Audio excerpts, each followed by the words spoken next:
Good afternoon. I'm going to start off by saying that FDLE is currently conducting an investigation, and we respect that they're doing that. We are not going to release any information that is going to have any bearing on that. So please be patient with us as we work through this. It is still a fluid process. So yesterday at approximately 5:34 p.m., our officers responded to the River Run subdivision in reference to a 911 call for a man with a rifle. When the officers arrived, they located a subject, and that was Mr. Eric Seckington, who was armed with a rifle. Several commands were given to him to drop the weapon, which he disregarded. At that point, one of our officers did fire at Mr. Seckington, striking him. Once that happened, our officers made sure that he was not close to the weapon. They attempted life-saving measures, but unfortunately he was pronounced deceased at the scene.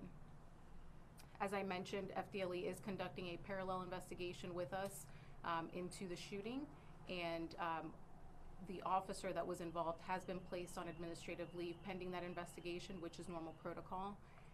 At this time, we have released a 911 call from the neighbor that we received, which she shares the information that he is walking around the neighborhood with the rifle, going from house to house.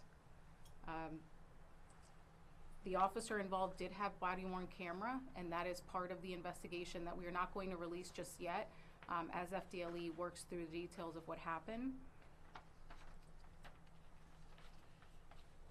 Mr. Seckington did suffer from a mental illness. We have had multiple calls where we have talked to him about that, provided services. We actually have a community engagement officer who met with Mr. Seckington just 2 weeks prior, and the Aspire Mobile Response Unit came out, assessed him, and he was taken to the hospital.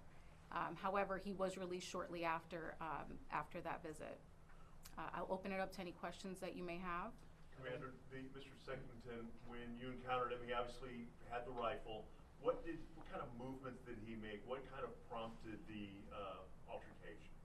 So the officers made several attempts to engage him verbally by telling him to drop the weapon, and then he made a move as to kind of place the rifle on the fence, and at that point, that's when the officer made the decision to shoot him. Was the rifle loaded? Can you talk about was it loaded or not? That is part of the investigation, and it's just not something that we're ready to release just yet, like I explained earlier.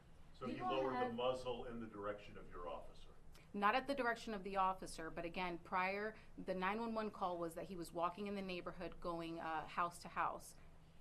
Did he make any verbal commands, or did he talk at all with the officers? No, there was no conversation. The officers found him, gave him the loud verbal commands to drop the weapon, and he refused. Do you have a crisis intervention team or a behavioral health unit, and if so, I'm sorry, could you? He refused by not shooting or not putting the rifle down. He didn't say anything. He refused by not following the commands to drop the weapon. Mm-hmm. Do you all have a crisis intervention team or a behavioral health unit that was on the scene at the time? No, but our community engagement officers, which actually are trained to deal with mental health members of our community, have met with Mr. Seckington in the past. Okay, so what does that look like in terms of knowing that someone has a mental illness and then being called to the house? They don't come out with you at that time. What's the procedure? So at that time, based on the information that we had, that he was armed with the rifle and he was a danger to that community and also the officers that were on scene, there wasn't enough time for us to coordinate for the community engagement officers to come out and speak with him at that time. Can you tell us about the rifle itself? And because he had mental illness, everybody knew he did it with you guys. The neighbors did. Was there any reason? Was he allowed to have the guns? Was he flagged to have his guns taken away from him at all at any point?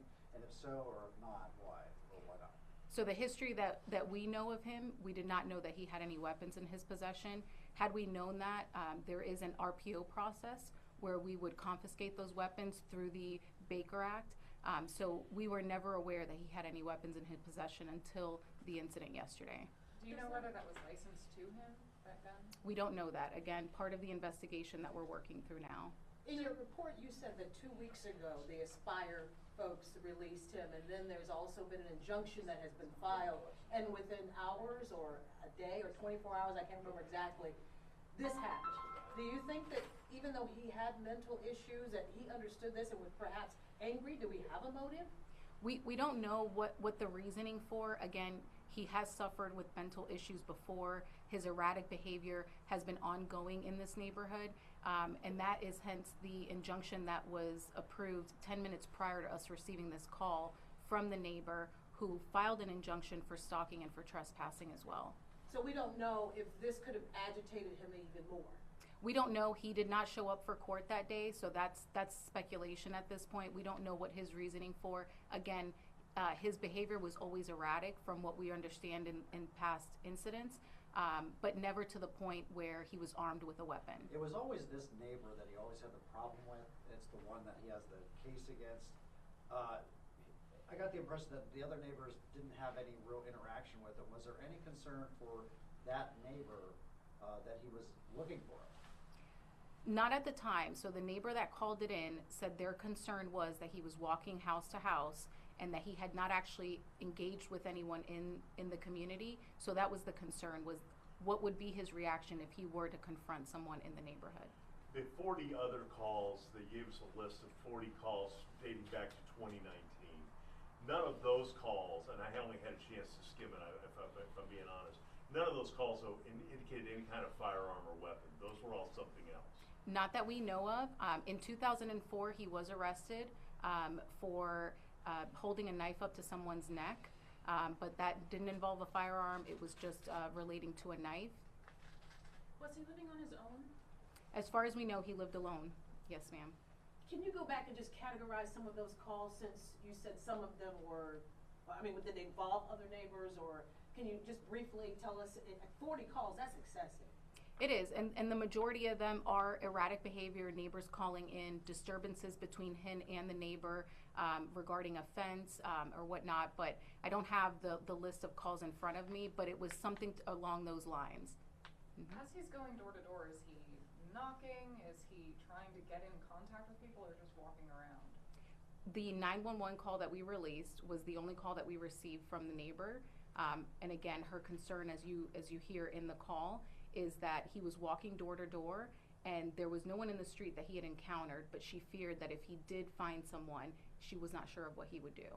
And the scene where you were in the 900 block of Great Bend, is that the home where he lived, or he just happened to be there when your deputies arrived? He does live in that neighborhood. At that home?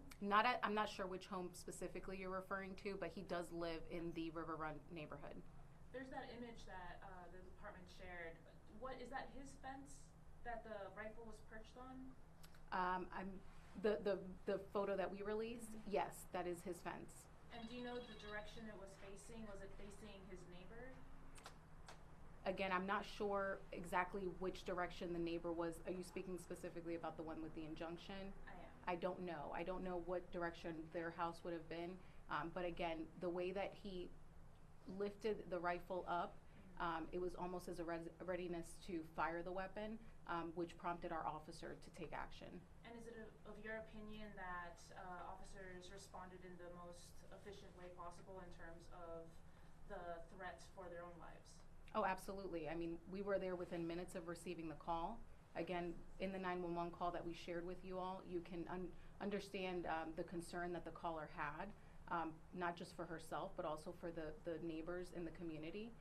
And again, with the history that we have with Mr. Seckington, I think it was the appropriate action. So the community engagement officer has mental health training? Yes, ma'am. Okay, so there were 40 calls. How many times did that officer come with you all? So again, we have multiple officers that are trained how to deal with mental illness. The community engagement officer most recently dealt with him in the last week. We do have a report open where our COP center, which is located inside of the mall, those officers have been in constant contact with Mr. Seckington. However, he's refused the services that we provided. So was there an officer on the scene after this happened with mental health training, or before this happened? Yesterday? To date, I believe almost half of our department is trained in crisis intervention. I'm not sure specifically to the officers that were there that day, but it is something that we constantly teach our officers. So is there nothing else they could do to de-escalate the situation with that mental health training? Again, like I shared, when Mr. Seckington was confronted by the officers and we asked him to put the weapon down, his movements alerted the officer as if he was going to fire the weapon, which caused him to take the action that he did. Were there any other weapons found in the home? And two, what about his background? Is there any military? What do we know about this man? So again, as far as any other weapons that were in the home, that is part of the investigation that we're conducting. Again, we can't release that information as of yet. I can tell you that Mr. Seckington was a registered felon. He does have a criminal background, and he was currently on probation as of 2021. Regarding? It was drug possession charges. Is that out of Okaloosa? Okaloosa County, yes, sir. Do you know, in all those calls that have interacted with him, the 40 calls, were there officers that said this is pretty out of ordinary for him? Like, he usually complies with us, but this is out there. Do you know? Specifically with the incident yesterday? Yeah. What did other officers who knew who he was said this is sort of different than how we've interacted with him before?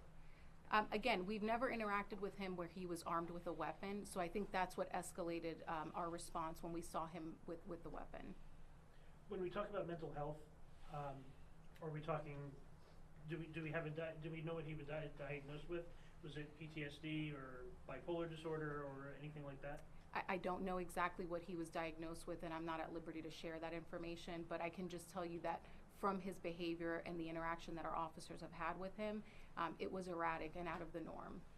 Do you know how many times he's been Baker acted before? We Baker acted him once before. I'm not sure outside of the county. We're still waiting on the body cam footage, but can you share about how much time lapses between the officer interacting or seeing Seckington? Mm-hmm. It was within minutes. Within minutes of interacting with Mr. Seckington is when the shooting occurred.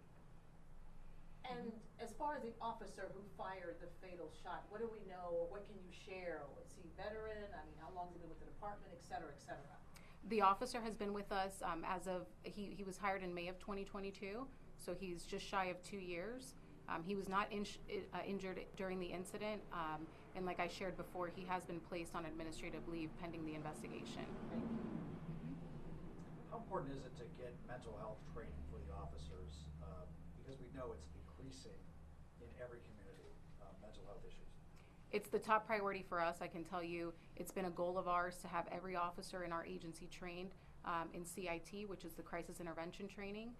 Most recently, this community engagement unit was created. We currently have 2 officers that are on that unit, and they're equipped with all of the training, all of the resources. They partner with Aspire, who was the mental health crisis unit that responded 2 weeks ago to Mr. Seckington. And we believe that it was through that partnership that we were able to get him admitted into a hospital to be evaluated. How does that training change how you all deal with the people who called or the person who was called on? And does all of that go out of the window if that person has a weapon? It's a different situation, right? It depends the situation that we're involved in. I think first and foremost, the safety of the community and then the safety of the officers comes into play.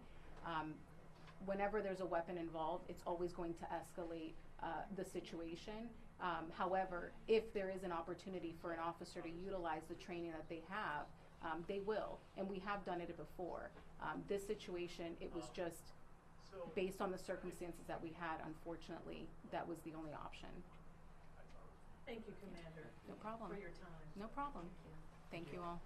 I don't think I got the 911 call. Did you send it out to? We'll get it to you. Yeah, no problem.